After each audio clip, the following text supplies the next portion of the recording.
एक गांव में हरिया नाम का एक मछुआरा अपनी बीवी और बच्चों के साथ रहता था।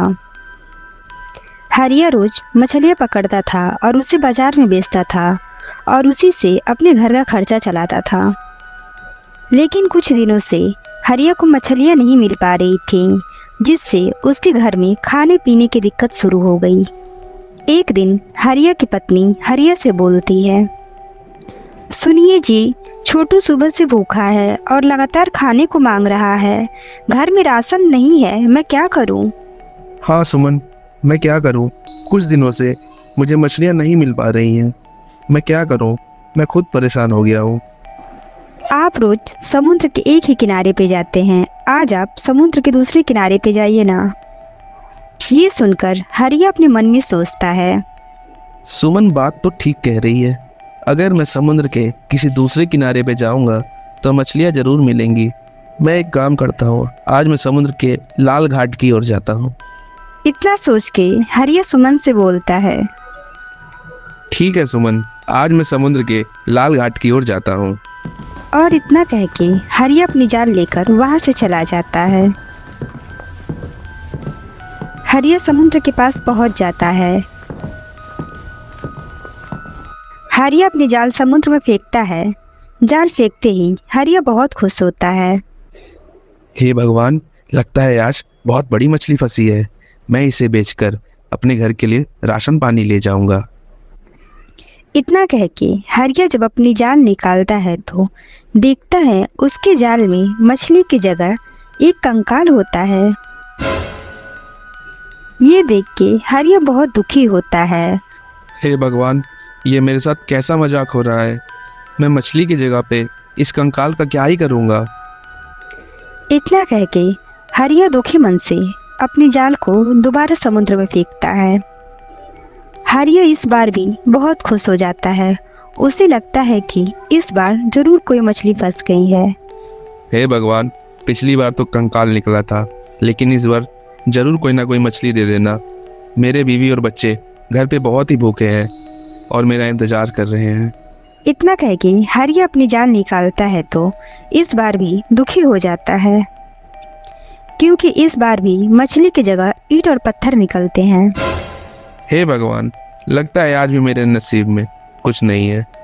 मेरे बीवी और बच्चे आज भी भूखे ही रहेंगे। हरिया इस बार भी दुखी मन से तीसरी बार समुद्र में जाल फेंकता है। इस बार जब हरिया अपनी जाल निकालता है तो वो आश्चर्यचकित हो जाता है। वो देखता है कि उसके जाल में एक चिराग फंसा हुआ है। ये देख के हरिया बहुत खुश हो जाता है और बोलता है, चलो मछली ना सही, ये चिराग तो मिला। इसे बाजार में बेच के कुछ ना कुछ पैसे जरूर मिल जाएंगे। चलो मैं इसे बाजार ले जाके बेचता हूँ। इतना सोच के हरिया चिराग को उठाता है और साफ करने लगता है। जैसे ही हरिया उस चिराग को साफ करने लगता है, उसमें से धुआं निकलने लगता है और उस चिराग से एक जिन निकलता है।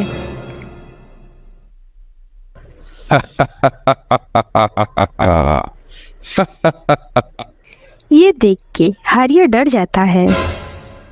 हे भगवान, ये कैसी बला है। इस चिराग से ये जिन कैसे निकल गया।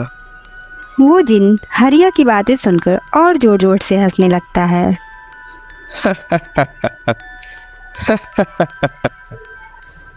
हुक्म मेरे आका, आप बताइए मैं आपके लिए क्या कर सकता हूँ।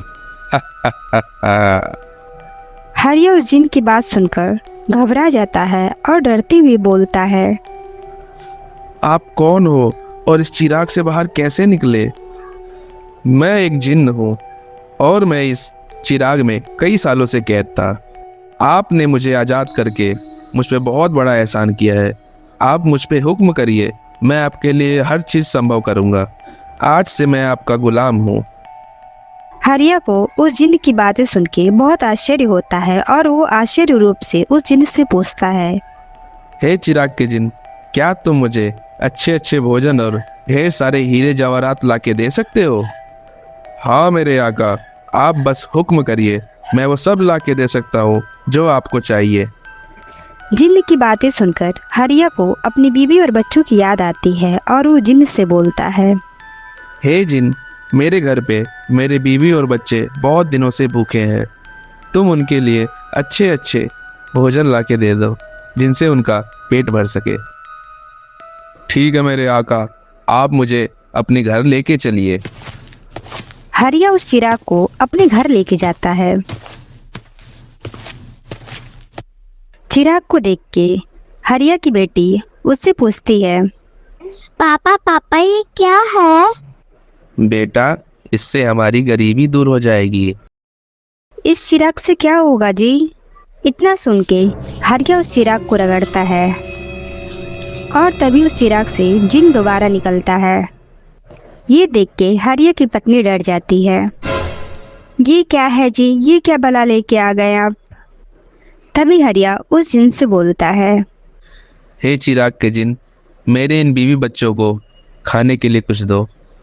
हरिया के इतना बोलते ही वो जिन अच्छे अच्छे भोजन प्रकट कर देता है। ये देख के हरिया के बीवी और बच्चे बहुत खुश होते हैं। जिन को भोजन प्रकट करते हुए उनके गांव का सरपंच उसे देख लेता है और सोचता है, अरे, हरिया के हाथ तो एक बहुत ही नायाब चीज लग गई है। मुझे कुछ ना कुछ करके ये चिराग अपने पास रखना ही चाहिए, वरना हरिया धीरे धीरे मुझसे भी अमीर हो जाएगा और गांव में मेरा मान सम्मान कम हो जाएगा। गांव का सरपंच उसी रात हरिया के घर जाता है और वो चिराग चुरा लाता है। सरपंच उस जिन से बोलता है, हे चिराग के जिन, मुझे ढेर सारे रुपए चाहिए, इतना रुपया कि मैं बहुत अमीर हो जाऊं। जिन को ये बात समझ में आ जाती है कि वो किसी गलत इंसान के हाथ में लग चुका है। जो हुक्म मेरे आका, मैं आपके लिए ये काम करता हूँ।